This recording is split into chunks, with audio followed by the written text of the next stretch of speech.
Good morning, students. Welcome to third lecture of the first chapter of history. And today our topic is a new conservatism after 1850.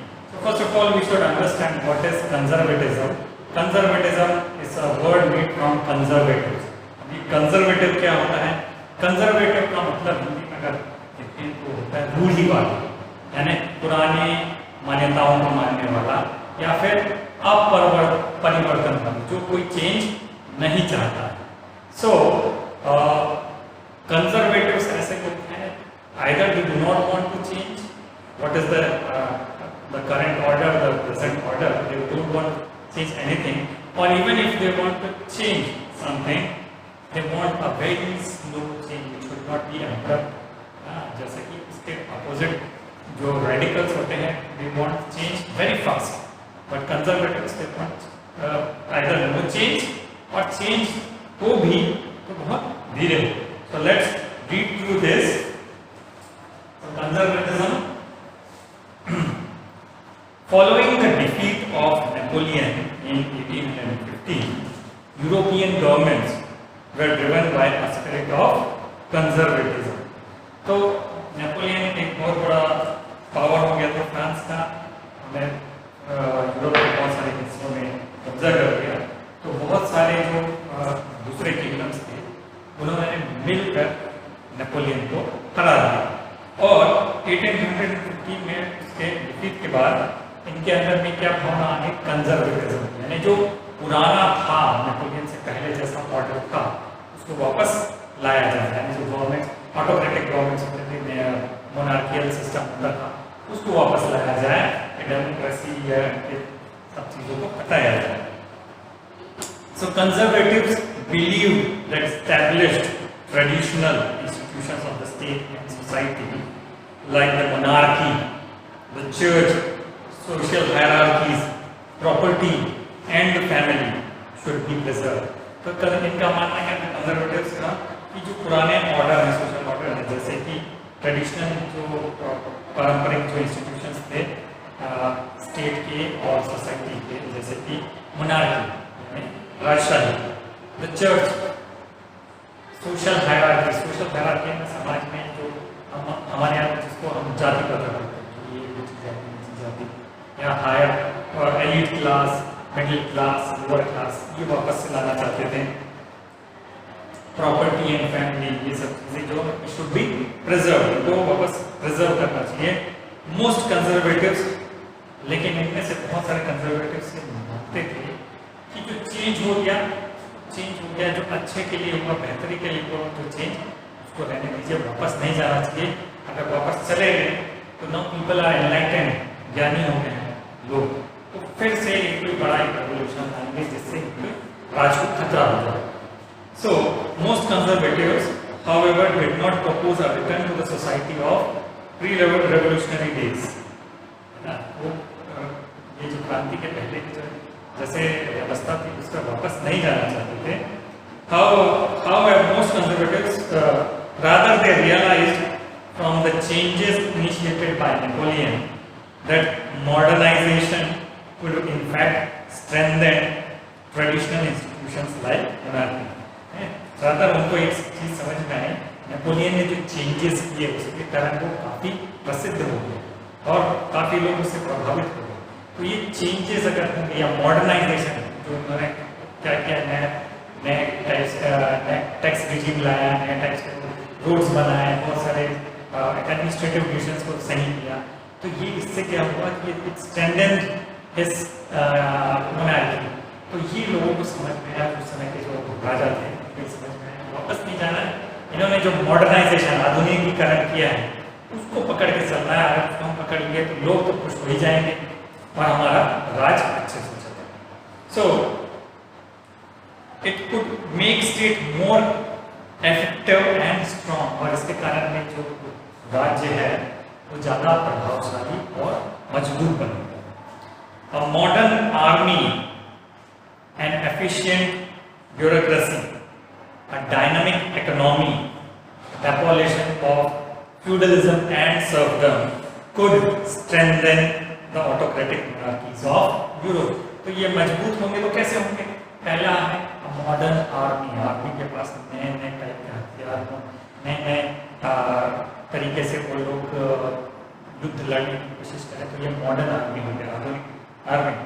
And efficient bureaucracy, उनके जो मंत्री हैं या मंत्रिमंडल है वो efficient हो, यानी एफिशिएंट का मतलब है कम पैसा खर्च करके या कम समय में हम ज़्यादा काम कर लें, उसको एफिशिएंट बोलते हैं। तो ये एफिशिएंसी आनी चाहिए। ये एफिशिएंसी का एक एग्जांपल देते हैं, जैसे कि आप बहुत डिफरेंट टाइप्स ऑफ करेंसीज थे, तो एफिशिएंसी कम होगी क्योंकि हर एक जगह पे कन्वर्ट करना पड़ता था इसको, उससे टाइम वेस्ट होता था। अगर एक ही टाइप की करेंसी होगी तो कन्वर्ट करने की जरूरत नहीं होती, यानी एफिशिएंसी बढ़ गई। So this is what efficiency, efficient bureaucracy, then a dynamic economy, anything is given by money. तो अर्थव्यवस्था हम लोग के जो समय वो डायनामिक हो, वो चलते रहे, कार्य कुशल रहे, उसको हम बोलेंगे कि डायनामिक इकोनॉमी, यानी हमेशा उनका यानी पैसा आ रहा है उनके राज्य, बिजनेस बढ़ रहा है, ये चीज़ें। और इसके अलावा एवोल्यूशन ऑफ फ्यूडलिज्म एंड सर्वडम, जो लास्ट क्लास में हमने डिस्कस किया था, जमींदारी सिस्टम या बेगारी सिस्टम, ये इससे क्या होगा कि राज्य के लोग ज़्यादा ऑटोक्रेटिक जो मोनार्कीज हैं उसको इज्जत करेंगे, उसका सम्मान करेंगे, उसको उसकी बातें मानने के लिए तैयार रहेंगे। So this is what was the idea of the new conservatism of 1850। तो एक ट्रीटी हुई after the defeat of Napoleon, जिन देशों ने नेपोलियन को हराया, यूरोपियन पावर होता है। अभी यूरोपियन पावर कौन कौन से थे? ये थे Britain, Russia, Prussia and Austria. They had collectively defeated Napoleon. तो वो लोग एक जगह है ऑस्ट्रिया में जिसका नाम है वियना, वो वहाँ पे वियना में उन्होंने एक संधि की, this is called treaty of Vienna in 1815। Vienna की संधि 1815 में की। कौन कौन से देश हैं? repeat that the name of the nations, the countries. I'll not say countries because they were monarchies. So the monarchies were Britain, Russia, Prussia, and Austria. They met at Vienna to draw up a settlement for Europe. अब इस settlement है उन्होंने France को हरा दिया, France को हरा दिया तो फ्रांस अब इन सारे देश तरीके से उनकी संपत्ति हो। अब उसको बांटना कैसे, कैसे कैसे कहाँ किसको किसको क्या क्या मिलना है, इसको तय करने के लिए उन्होंने ट्रीटी ऑफ वियना किया 1815 में। इसको होस्टिंग किया, जो मेहमाननवाजी किसने की, होस्टिंग की ऑस्ट्रिया के चांसलर। चांसलर एक तरीके से हमारे देश का प्रधानमंत्री, वैसे ही ऑस्ट्रिया का चांसलर, ऑस्ट्रियन चांसलर नाम का था Duke Metternich. Duke Metternich, please pay attention on the name. Austrian Chancellor Duke Metternich, he hosted the Treaty of Vienna in 1815. क्या इनका मकसद क्या था? मकसद ये था कि restore the monarchies overthrown by Napoleon. Napoleon ने जिन जिन राज्यों को जीता, उनके जो किंगडम्स थे उनको या किंग्स ने उनको या तो जेल में डाल दिया या बैनिश कर दिया, तो उन लोगों को वापस उनका राज दिलाना था। ये था treaty of Vienna. So the delegates drew up the Treaty of Vienna of 1815 with the object of undoing most of the changes that had come about in Europe during the Napoleonic Wars. Napoleonic Wars के time पे जो changes हुए उसको undo करने के लिए treaty of Vienna. तो सबसे पहला काम क्या किया? फ्रांस के जो ओल्ड डायनेस्टी थी फ्रेंच रिवॉल्यूशन से पहले, जिनका नाम था बर्बन डायनेस्टी, उनको वापस उनके राज में फ्रांस का राज दे दिया।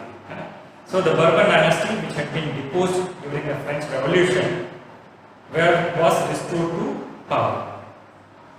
उनको वापस से पावर, लेकिन फ्रांस की जीती हुई जमीनें, जो टेरिटरीज उन्होंने जीती थी, उसको कैसे बांटा, उसको हम देखते हैं। So France lost the territories it had annexed under Napoleon. Annex यानी कब्जा कर लिया जाता। तो जो नेपोलियन टेंडर में हमने जो टेरिटरीज को कब्जा किया वो सब फ्रांस खो दिया उसको। A series of states were set up on the boundaries of France to prevent French expansion in future. अब भविष्य में फ्रांस अगर चाहे कि हम फिर से एक्सपेंशन करेंगे अपने स्टेट का, तो उससे बचने के लिए एक सीरीज ऑफ स्टेट्स किंगडम्स उसके चारों तरफ बाउंड्रीज में बना देंगे, है ना? कैसे? Thus the kingdom of Netherlands, which included Belgium, was set up in the north. तो फ्रांस के ऊपर नॉर्थ डायरेक्शन में the kingdom of Netherlands, जिसमें का पार्ट बेल्जियम है, उसको सेटअप किया गया नॉर्थ में. And Genoa was added to Piedmont in the south. और साउथ में जेनोवा जो राज्य था उसको भी ऐड किया Piedmont. Prussia was given important new territories on its western frontier. तो वेस्ट साइड का अगर आप मेरे तरफ से देखें तो मेरे राइट हैंड साइड में, आपके लेफ्ट में वेस्ट होगा. सो वेस्ट में प्रशिया, उनको बहुत सारी इंपॉर्टेंट टेरिटरीज दे दी गई थी. और नीचे जो था साउथ में Austria, it was given control of northern Italy. लेकिन जो नेपोलियन ने जो जर्मन कन्फेडरेशन बनाया था 39 स्टेट्स का, 39 डिफरेंट रीजन्स का जर्मन कन्फेडरेशन बनाया, उसको उन्होंने वैसे ही रख दिया, उसको कोई उसमें छेड़छाड़ नहीं की. So but the German confederation of 39 states that had been set up by Napoleon was left untouched. In the east Russia was given part of Poland, while Russia was given portion of Saxony. तो east में जो Russia था, Russia को Poland का कुछ हिस्सा दे दिया गया, और रशिया जो था तो रशिया को सैक्सनी का कुछ हिस्सा दे दिया गया. The main intention was to restore the monarchies. The main intention का मुख्य मकसद क्या था? To restore the monarchies overthrown by Napoleon and create a new conservative order in Europe. और एक नया कंजर्वेटिव ऑर्डर यूरोप में स्थापित कर रहा था. सो अब कंजर्वेटिव रेजिम्स जो होते हैं ऑटोक्रेटिक, तो वो आपको डेमोक्रेसी अलाउ नहीं करेंगे और बहुत तरह की रोक लगा देंगे अपने नागरिकों को. क्या क्या कर सकते थे वो, क्या क्या किया उन्होंने. कंजर्वेटिव रेजिम्स, रेजिम यानी शासन, conservative regimes set up in 1815 were autocratic. They did not tolerate criticism and dissent.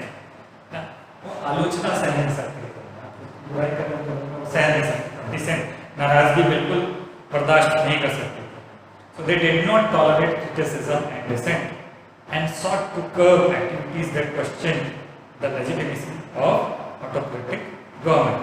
ऐसे एक्टिविटीज को वो लोग कभी रोक लगाने की कोशिश की जो सवाल करते थे उनके लेजिटिमेसी में, लीगैलिटी में उनके गवर्नमेंट की, कि किस हद से आप उनके शासन कर रहे हो. ऐसे सवाल का वो बिल्कुल उनको रोक देते थे, बोलने नहीं देते थे.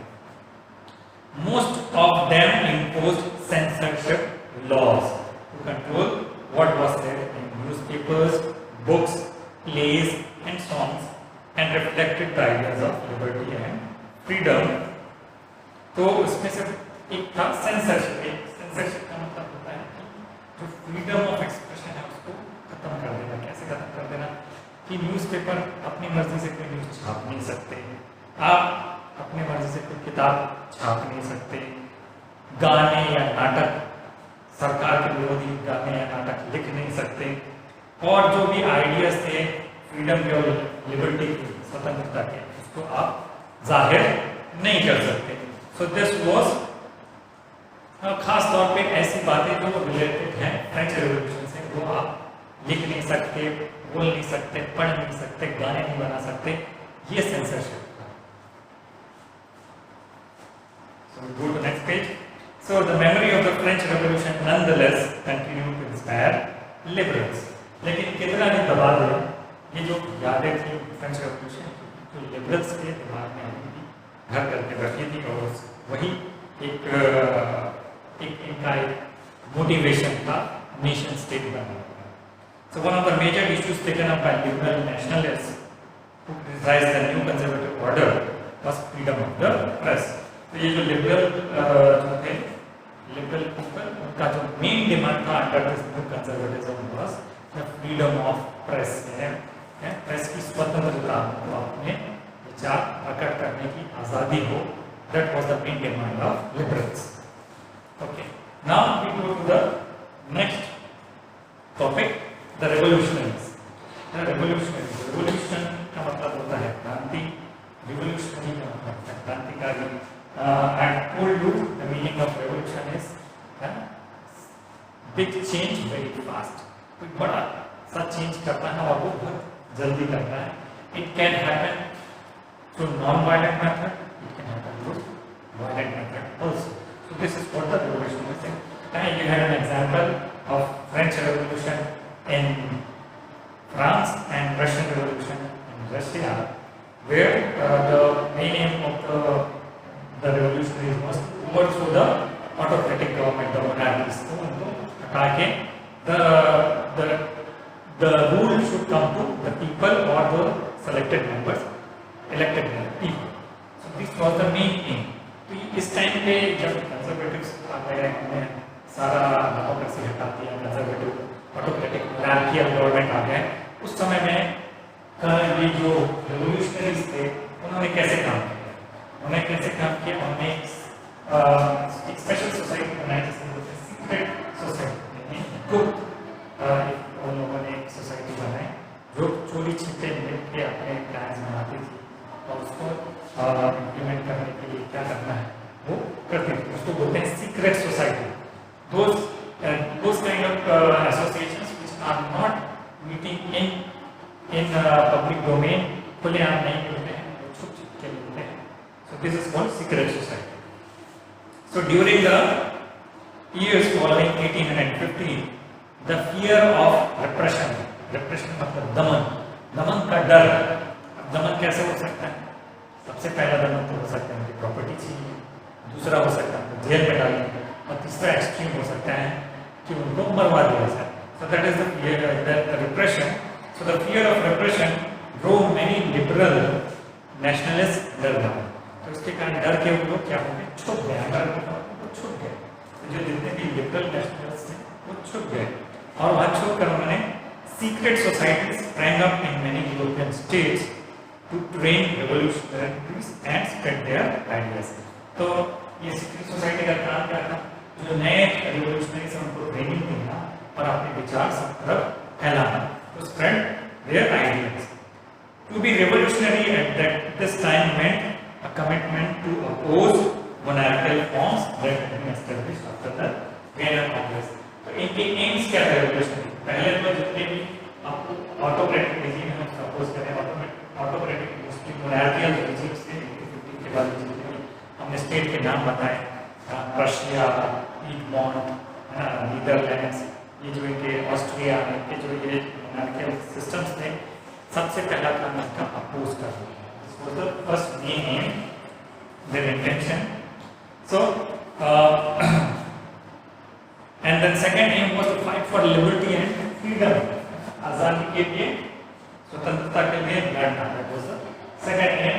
एंड थर्ड एम उनका ये था कि they wanted to create nation state. राष्ट्र का निर्माण करना चाहते थे, राज्य का नहीं। राष्ट्र, मैंने आपको पिछले क्लास में बताया राष्ट्र और राज्य में क्या अंतर होता है।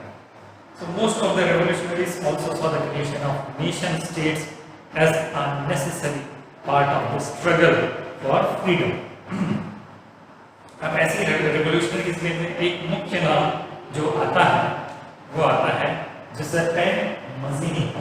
जिसेप्पे Mazzini was a very famous revolutionary of Italy and Europe as a whole। उसके बारे में थोड़ा जानते हैं। One such individual was the Italian revolutionary Giuseppe Mazzini। He was born in Genoa in 1807 and he became a member of the secret society of the Carbonari। तो कार्बनरी का एक secret society था, वहाँ वो उसका मेंबर बन गया।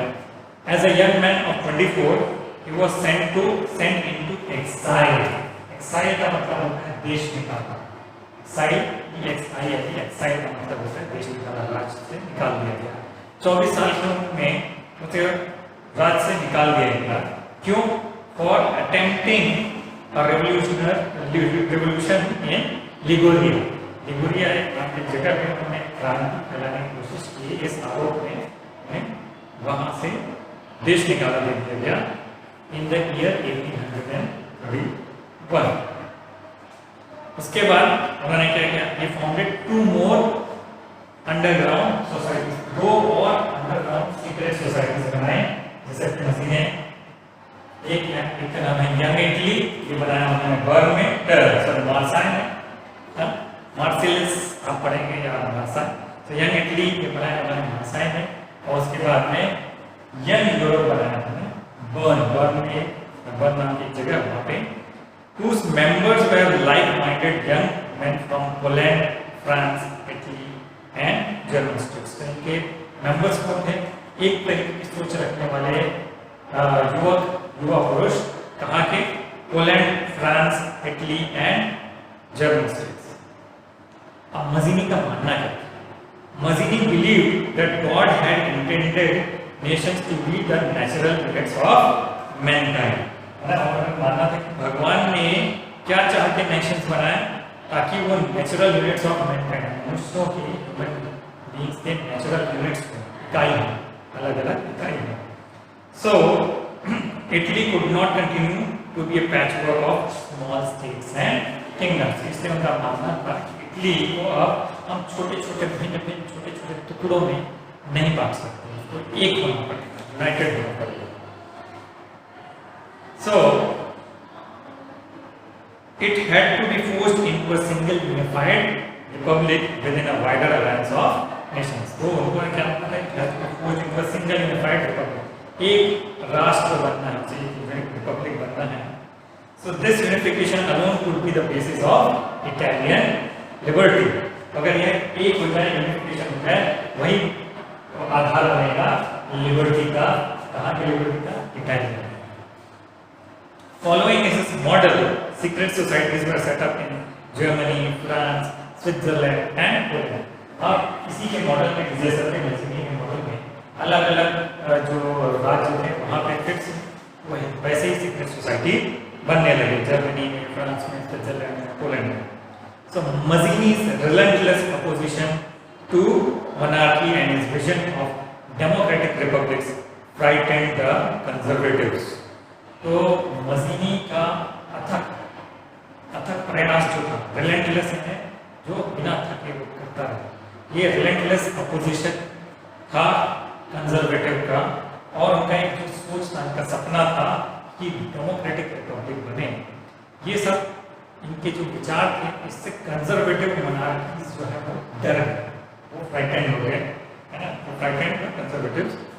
और मेटरनिक, ड्यूक मेटरनिक का भी नाम आया था, वो was the chancellor of Austria. उन्होंने क्या बोल दिया था, इसको यूरोप का सबसे डेंजरस पर्सन, सबसे खतरनाक व्यक्ति और या दुश्मन यूरोपियन समाज का, ऐसा उन्होंने फेमस कर दिया था कि भाई Giuseppe Mazzini is the most dangerous enemy of our social order. हमारे समाज का सबसे खतरनाक दुश्मन है जिसेप्पे मजीनी, ऐसा ड्यूक मेटरनिक का मानना था। So today's topic and here. I hope you are clear with the ideas of this chapter. If you have any doubts, you can WhatsApp me with your questions. Thank you.